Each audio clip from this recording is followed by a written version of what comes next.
Parisiennes, ce quatuor pop et jazzy entièrement féminin créé dans les années 60 par Claude Bolling sont de retour. C'est Laurent Ruquier qui a demandé à Ariel Dombal, Elena Noguera, Maréva Galanter et Ina Modja de reprendre le spectacle qui mêle chant, danse, comédie. C'est aux Folies Bergères.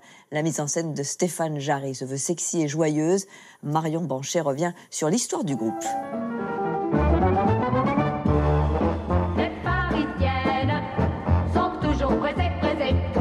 Pétillante et insouciante, c'était ça le charme du groupe Les Parisiennes. Elles étaient 4, à la fois chanteuses et danseuses, et si elles ont fait fureur dans les années 60, c'est parce qu'elles étaient un des premiers girls band français. 50 ans plus tard, leurs tubes n'ont rien perdu de leur énergie, et ce sont 4 autres têtes bien connues qui leur redonnent vie.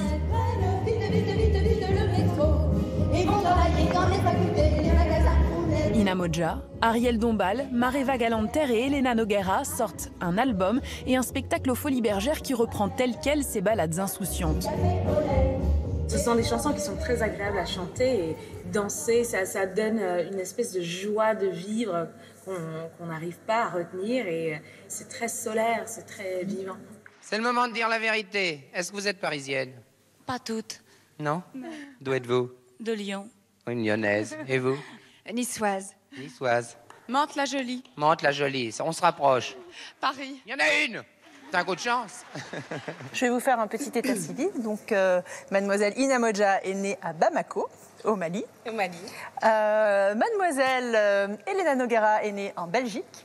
Mademoiselle Ariel Dombal est née dans le Connecticut, aux USA. Et mademoiselle Maréva Galanter est née à Tahiti, en Polynésie française. Donc, c'est quand même très loin. Et nous sommes là depuis des années et on se sent profondément parisienne. On adore Paris, on a été adopté par Paris, on a adopté Paris et on est très heureuse ici.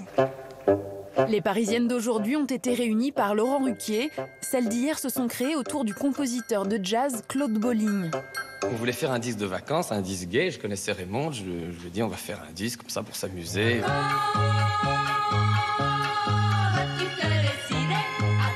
Au beau milieu des années yéyé, il imagine un quatuor tympan à la fois chic et pop qui reprend les codes du music-hall formaté pour le petit écran. Leurs danses sont conçues par le célèbre chorégraphe de ballet classique Roland Petit. Comme un tout petit pan. Leurs chansons, c'est une petite séquence où ça bouge, ça danse, et elles sont comme un moment de cinéma, elles sont comme une petite scène. C'est vraiment... des artistes de télévision, elles ont besoin de ces plateaux très pimpants. L'argent ne fait pas le bonheur. Leurs chansons sont légères, leurs robes sont courtes. À l'aube de mai 68, elles jouent les femmes modernes. Renault va même créer une voiture, une 4L, comme on les a appelées après, qui s'appelait La Parisienne. Et elles sont les marraines de cette voiture.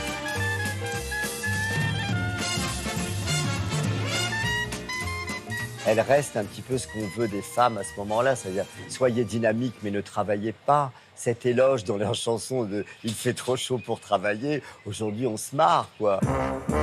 Il fait trop beau pour travailler. Ce serait dommage de rester enfermé.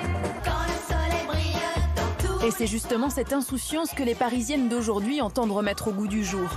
Il fait trop beau pour travailler.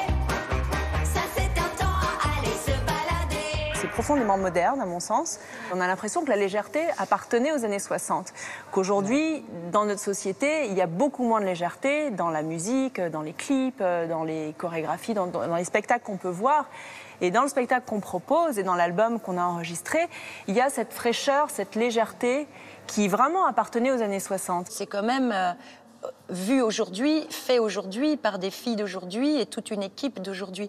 Donc c'est rétro-futuriste alors, si vous voulez. Est-ce qu'on est bête quand on aime?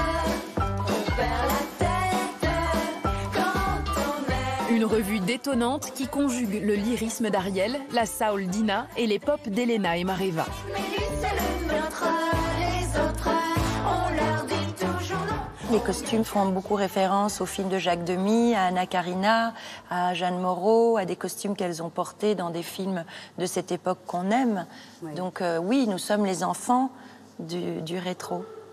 Maintenant, la mode, c'est justement les années 60-70, le revival.